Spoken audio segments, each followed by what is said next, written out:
Hey guys, welcome back to Pure Fuckery, the podcast. I'm your host. It's your favorite Dr. Bay, Monique Ross. So I forgot to record the intro for the episode that will play shortly after I give you guys this intro. This episode is titled, Not a Product of Our Environment. I did this episode with one of my homegirls that I grew up with, and I hope you guys enjoy this episode. Hit that like button, subscribe, share, whatever you want to do. I appreciate you all for tuning in with my whole heart. Thank you for all the likes, the shares, the follows, the comments. I absolutely appreciate it, and I hope you all enjoy this episode. Bye. You sitting up complaining, and you just not happy within yourself, and you can't find the good in shit. Hey, it's time to reevaluate self. Yeah. You can't put your happiness in somebody else's hand, because if you do, you give them power over you. That's right. And when that person say that life happens and you and that person should split up, or y'all just done, then you put your entire happiness, your entire smile is invested in this particular person. So now this person isn't in your life anymore, and that's when you find yourself trying to figure out who you are. Yep. And I think we all are guilty of that. I've been there, baby. I've been there. I've most certainly been there, and now it's more or less like I absolutely adored the bond my husband and I share. Like, that's one of the dopest bonds like you could ever experience, especially when it's genuine and it's like I'm my transparent self and he is too. Right. I know he probably think I'm weird as hell sometimes, because I'm like, you do, but that's one of the dopest bonds. But outside of that, like, I'm still Kewana. Right.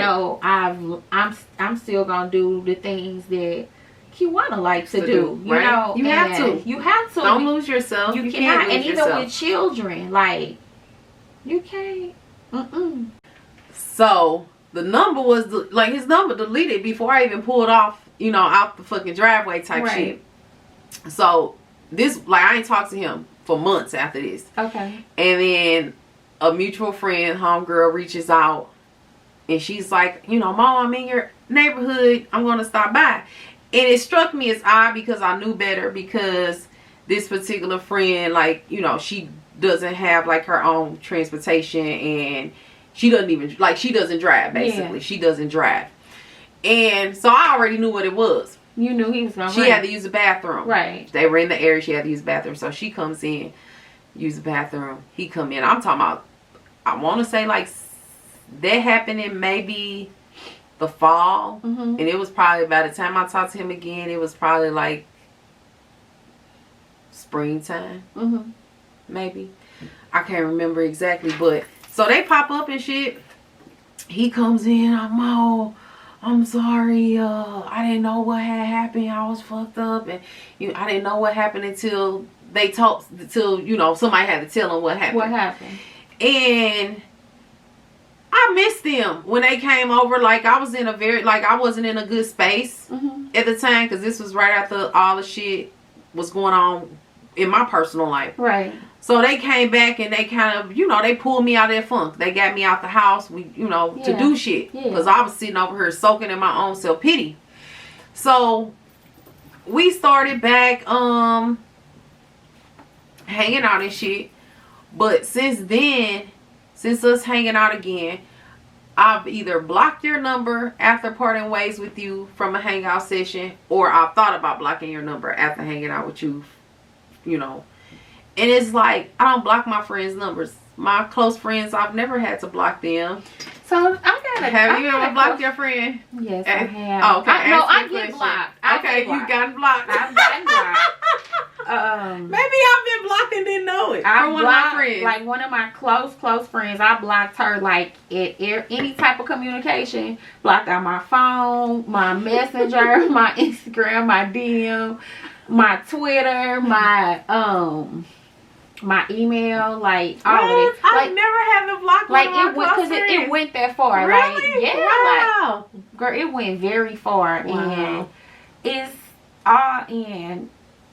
everybody doesn't grow at the same pace, but I'm a friend like this. Like, even if we decide that, or if we allow our actions to decide that we've outgrown one another, it's okay for us to say, this friendship kind of really not working for me anymore. You know what I'm saying? I'll forever wish you well, all of that. But it begins to become toxic. You know, like we arguing, like every conversation we have is kind of like, you don't know if she trying to be funny, like throwing shade, like, you know, like shit.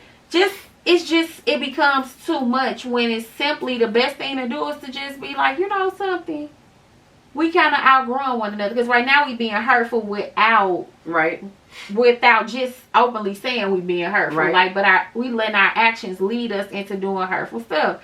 So I just feel like when it gets to that point, like, we just done and it's cool. And friendships are relationships, but this is my only thing, and this is like a huge thing for me. Why don't we have the patience for our homegirls that like we have for men? Hey, I've lost 2 dear friends to me, and it was not my choice.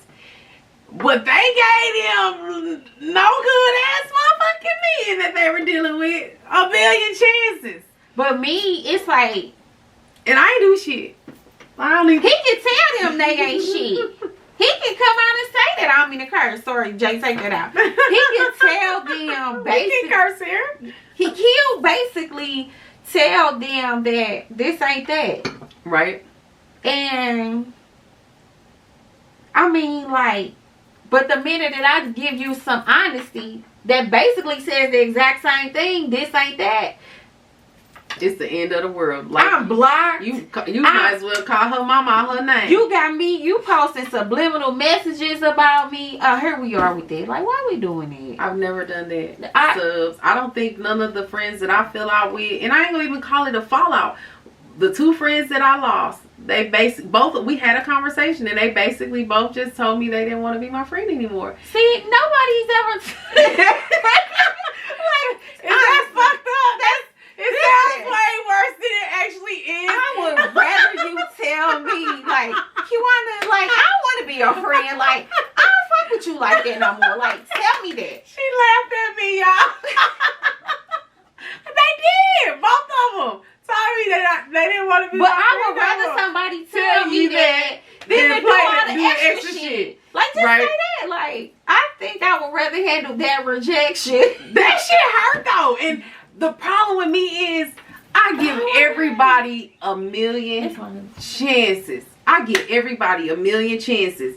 And I value my fucking relationships with people and my friendships. So even after these 2 friends told me they didn't want to be my friend, like, I still tried. I still showed up to shit. Okay, see, that's my thing. Like, once you show me, like, basically, like, I'm the type of motherfucker. You're gonna keep trying. That's my problem. My problem is I don't try enough. With me too. I don't try enough. I think I have a problem. Like, I don't. Maybe that's another reason I'm single, because I don't pay attention to what a motherfucker telling me. I need to just stop trying. Fuck y'all. When y'all tell me and show me y'all don't want me in y'all life, I'ma stop chasing up behind motherfuckers, because I give people, I always leave the door open for them to come back. Like, that's why I got homeboys, collect a shit ton of homeboys, because we can meet, date. I've had situations with guys, and we still cool to this day, where they hit me up, text, like, it's only one person that don't have access to me. That's my motherfucking problem. I need to stop holding on to these friendships and relationships. Once they told me or shown me, I'll be like, well, maybe if I do this, like. So I'm the bipolar opposite of that. So once you show me, like, because I'm good at, like, intuition and energy and stuff like that. I actually thrive off of that more than anything you could tell me. The energy is off. Like, you talking to me, but it just feel like you really don't want to talk to me, but it's like you're forcing yourself to continue to call me and talk to me. Right. But when in all actuality, like, excuse me, you don't want to be friends with me. That's you know what I'm saying? But with me, I don't try. Like, see, if I went to that and I'm like this, I'm like, Okay. And I locked the door, and I need to do better with my life. no, but I need to do better too. Like, I need to be more like, did I do something to offend you? Right. I need to be more like, I need to try rather harder. than just shutting the door. You're gonna try to have a conversation to figure out what it is. Open up. Can I fix this? Yeah, can I fix you know what this? I'm saying? Like, let's communicate. You're lost. Yeah, whether than, no, not your, but more or less like, shit, I know I ain't did nothing to you. Like, I don't kiss ass. Like that. Right. Like, when that's not, I feel you. that's like the person on my shoulder saying like, girl, bye. Like, when I don't like being like that though. Like, I'll catch myself like, you ought to do better. Like, see, I'm just seeing you over here so trying, fucking and nice to everybody. That's why wish. I wear my heart on my sleeve. That's why I get my feelings hurt so fucking much, to the point where I just don't even intertwine my feelings. Like, I don't deal with people. I deal with, I've been making female friends. That's why my son is making fun of me, asking me if it's a dating shit, because they've been seeing women. You know, I've been talking about my lady friends and not my lady, like, none of that. Like, I swear to God, I'm completely straight. I love men. I told you guys that.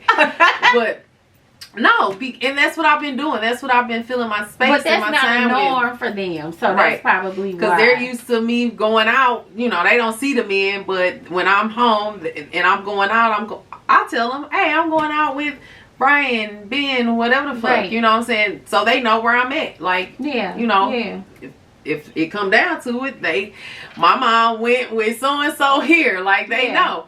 But yeah, like, completely just in a different space, different mind space. But I chase my friends. I chase, I'm not gonna say chase guys, but with the guys, I leave that door open where I don't typically end shit with nobody on bad terms. If I decide that I don't want to deal with you, I'll be like, but we can be cool though, you know. And then we end up, and they take that shit literally, or they'll do some fucked up shit. But when they hit me up, I make myself too available. And that's some shit I've had a conversation with my therapist though, like my figuring out, or these abandonment issues. And I don't feel like I've been abandoned. Like, my parents were there, my dad was there. You know what I'm saying? So when it comes to abandonment, I've been more abandoned by the fucking men I've dealt with in my life, rather than my abandonment issues don't start with my parents. Right. You know what I'm saying? My mom died when I was 28. Yeah. My dad's still living. So I don't know, but that's a conversation I've had with my therapist. But I'm gonna do better. I ain't even say I'm gonna do better. I'm doing better. But like I said, my problem is I collect these male friends, because I always leave that window open. We can be friends. And my problem is, like, I easily discard of things and people, and that's not right, because I come with flaws too. Right. And I should just have a little bit more patience and not be so nonchalant. Like, it's always love, but right. It's more or less like I'm checked out. Like, when I'm checked out, it's just kind of like, but I love hard. Right. So I'm an extremist. So I can extremely deal with you, or I can extremely not deal with you. And I don't like how far, like, my knot is.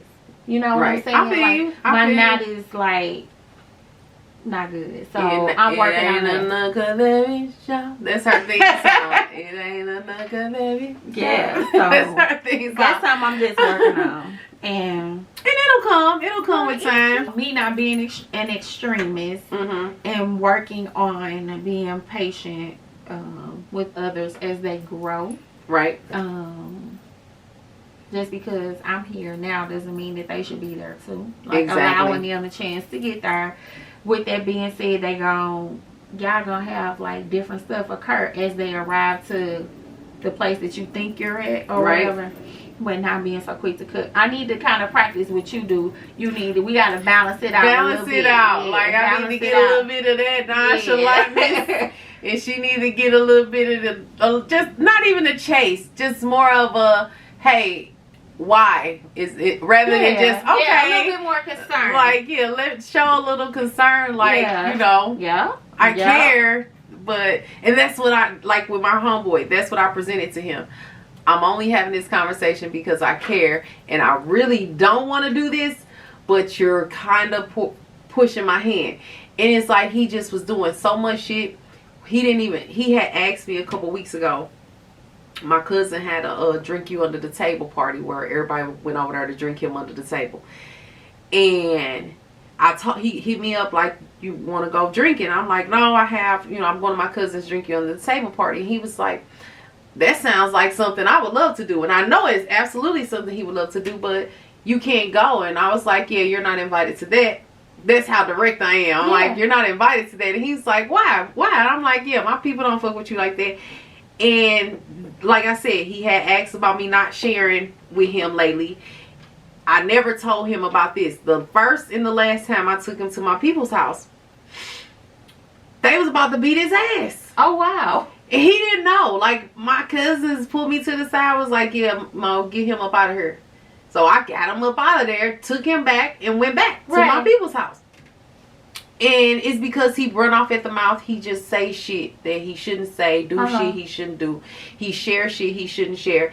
And why I stopped sharing with him, because I'm looking at the situation like, I feel like the way he talked to me about the other people in our circle, I feel like my business is being blabbed to them when I'm not around, right? Yeah. And like with the nudes, it wasn't even about you stealing my nudes. If you know me, I seen you boob pics. I have great fucking boobs for them to be so big. Oh my God. Friends will wake up any given day to a picture of my titties like, bitch, look at these titties. So for him to steal them, he should know I would, like, if I trusted him with my nudes, he probably just on his birthday. Happy birthday, like on some, that's the friend that I am, to cheer a motherfucker up, to put a smile on their face. Like, I will borderline do I ain't gonna say anything, but you will get a boob pitch. Yeah. Picture of me. And he's never gotten one, because you're the type of motherfucker that will be sitting around showing everybody you could. Because you shown me the chicks you supposedly dealing with. You shown me inappropriate pictures of them. Like, nothing raunchy, but I shouldn't have seen them. I don't know her like that. You know what I'm saying? So you figure, I mean, like, if he's doing it to her, he can absolutely exactly. And I just mindful of the shit he does, the shit he says, and it's like, the bad outweighs the good. He's a good friend. He was there for me at one of my lowest points in life. Straight did some superhero shit. Like, when I moved down to Atlanta, he took me there. Yeah. You know, and looked out. And he always looks out. He's a good person in that aspect. But when it comes to privacy and just like the appropriateness, he's just so fucking inappropriate. Yeah, like, he didn't get it. He told me I was being sensitive. He said y'all, because all of your clique of friends, everybody kind of on some level pulling away from him. Yeah. And you have to ask yourself, why? You know. Yeah. Like, what part am I playing? Like, who's the fucking common denominator here? Right. Dude, it's you. And I know that all the friends are pulling away from him. And that's why I've been holding on. That's why I've been giving chance after chance after chance. And that's why I had the conversation with him yesterday. Or not, that wasn't yesterday, but the other day. Whatever day it was. It was earlier this week. Y'all won't know what week it is when it's upload. But anyway, that's why I chose to have that conversation. And I told him, rather than just be on some petty shit and block you, dude, I'm having this conversation. But after I had the conversation, his reaction to it making me feel like he was dismissing my feelings, telling me that we are too sensitive. No, dude, you're far too inappropriate. When I started the conversation, it wasn't my intention that this was going to be the end of our friendship completely. When I walked away from the conversation, and the more I thought about it, you know, over the time frame in which it's happened, I'm like, yeah, I'm ready to let it go. I'm there. And I am, and I don't feel bad about it at all. Yeah, like, I'm there with a friendship. But yeah.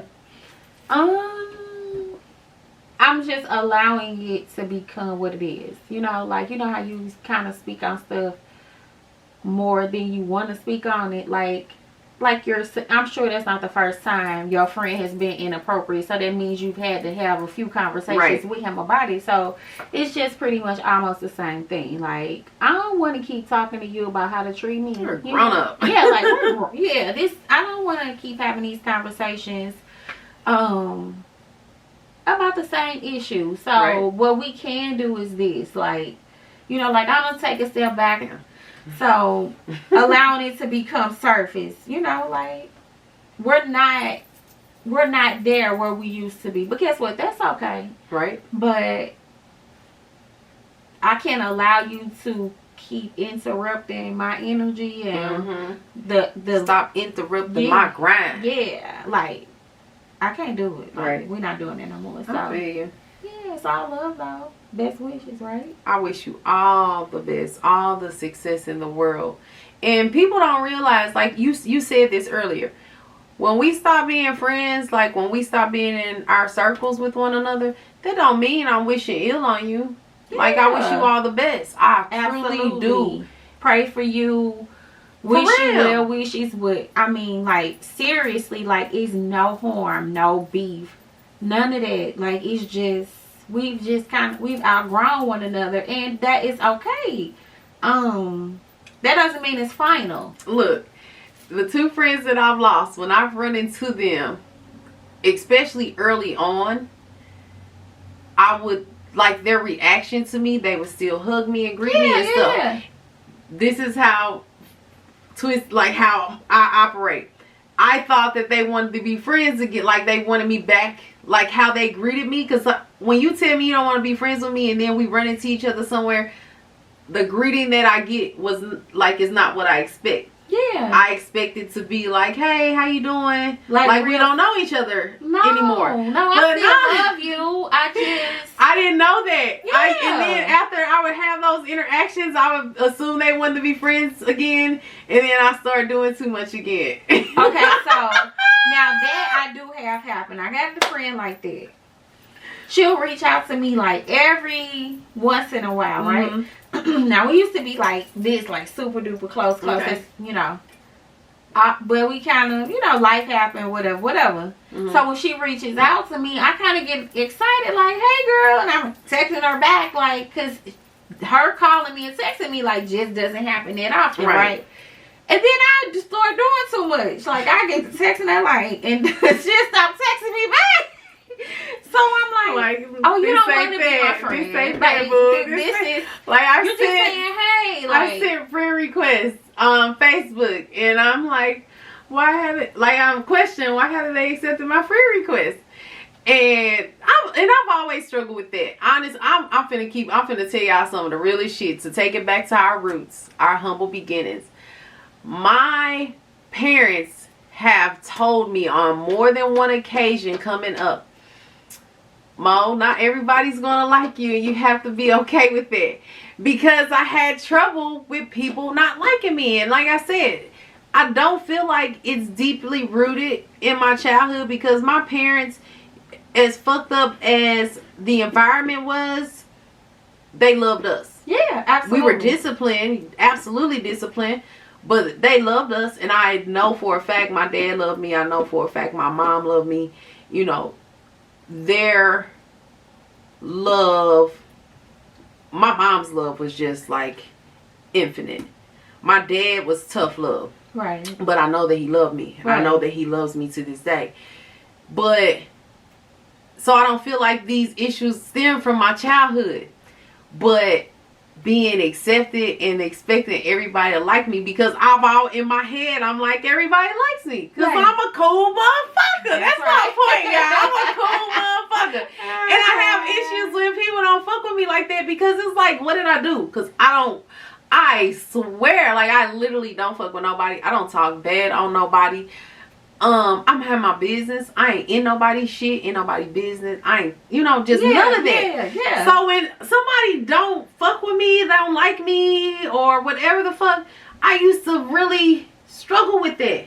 Really? Yes. And my mom and dad, multiple occasions, like, girl, not every, like, I want to say that I can recall, like, crying. And they're like, Mo, not everybody's gonna like you. You know, and I had to really grasp that. And it's something I still, at 39 years old, y'all, like, it's something that I still wrestle with. Really? Like, I get it. I know not everybody's gonna like me, but sometimes I'll go out of my way to try to make somebody like me. And I ain't even talking about, like, on social media type shit. Like, that's not real life to me. Like, I've told y'all before, y'all know me, I delete Facebook, Instagram, all that shit, and go about my life. I'm talking about in my 3D reality, the people that I interact with in the real world, where if they don't like me, I'll go, like, I've gone out of my way. I don't do this shit no more, like, now at 39, but I have had instances where I had to catch myself from going out of my way to, like,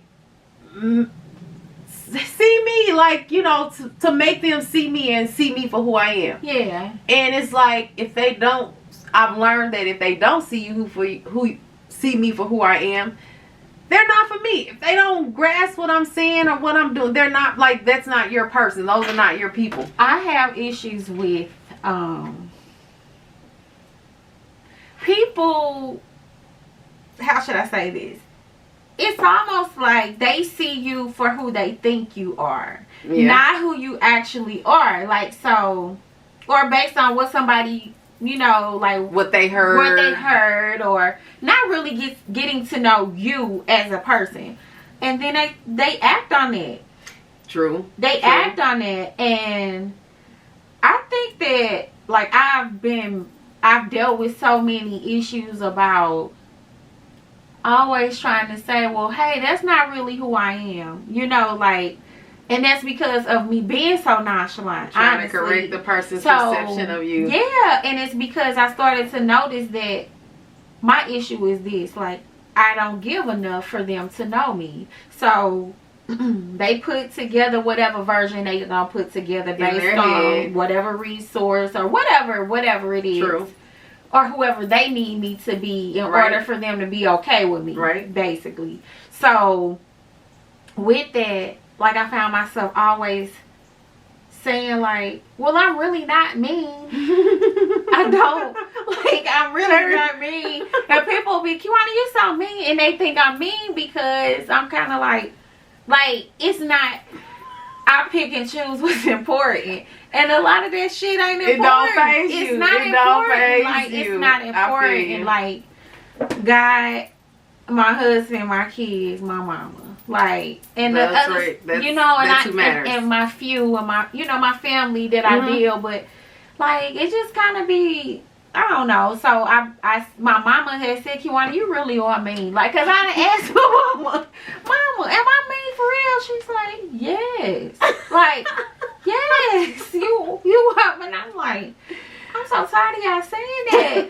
But so I'm working really She's working on it. I'm working on it. I'm growing, and I'm really, really trying to have more patience for what I say I love, you know. And if they got it misinterpreted or get it misconstrued, hey, your perception of me is none of my fucking business. So you don't stop fuck with thinking me, that I need to care about how you feel. Exactly. Like, I care. Your feelings are your responsibility. That's right. That's some real shit, y'all. Yeah, you're in charge of your smile, and you're also in charge of your feelings. Like, you can't put your feelings on me and expect me to correct your feelings for you. Like, I'm gonna need you to start with yourself and figure out, like, why do I even feel like this? You know what I mean? Because it's not my job to be a therapist / friend. Like, exactly.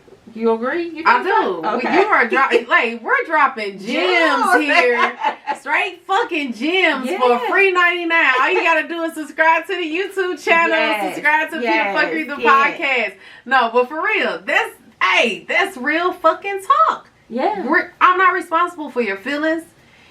Your smile is your responsibility, and that's why marriages and relationships fail, because people put that responsibility on their partner, that's right, on their spouse. You have to love yourself and be happy and content with yourself before you can go and make the next motherfucker happy. The next motherfucker's not going to make you happy. And if you're not, that's within you, then you'll spill that over into our relationship, and suddenly you're wanting me to do all of these different things. baby. And then it feels like to me that it's not enough, because no matter what I do, you're not going to be happy. You're not going to be happy. So pause. That means that you need to figure out what it is that's going to make you happy. Like, take me out of the equation. Mm-hmm. Not saying we about to get a divorce. Not saying anything's wrong. What I am saying is focus on you. What you struggling with on the inside. What is it going to take for you to get to your happy spot? Right. Because once you get your happy spot, and I got some work to do over here too now. I got some stuff to do, then we can come together. And because both of us have our own individual happiness, and then we combine it as a unit. Exactly. And now we good. You know, but to think that because I said I do, that suddenly I'm in charge of you laugh and you smile, you know. No, you don't put that much pressure on me. Do not put that much motherfucking pressure on me to keep you happy, to be there, you know, for everything. And yes, that's what a partnership is, a marriage is. But you're not finna put your smile, your happiness, like, I'm doing my part. As long as I'm doing my part. And if you still not smiling, motherfuckers, that ain't got nothing to do with me. That's some shit that you need to work on within you, baby. If you sitting up complaining, but for real, you cannot like allow that energy to affect you. But we gonna shut it down right here, you guys. Thank you all so much for tuning in to Pure Fuckery, the podcast. This is my homegirl, Kewana. One of my childhood friends, homegirl Mo, get you a Mo. She is the bomb. She is the dopest, for real. But thank you guys for tuning in. I'm your host, Dr. Monique Ross. I appreciate all the likes, shares, subscribes from the bottom of my heart. And thank you for having me. Absolutely. She'll be back. We already got another episode we're going to record. So she'll definitely be back. So, all right, y'all. I'll catch y'all in the next episode. Peace. Let's take a picture real quick.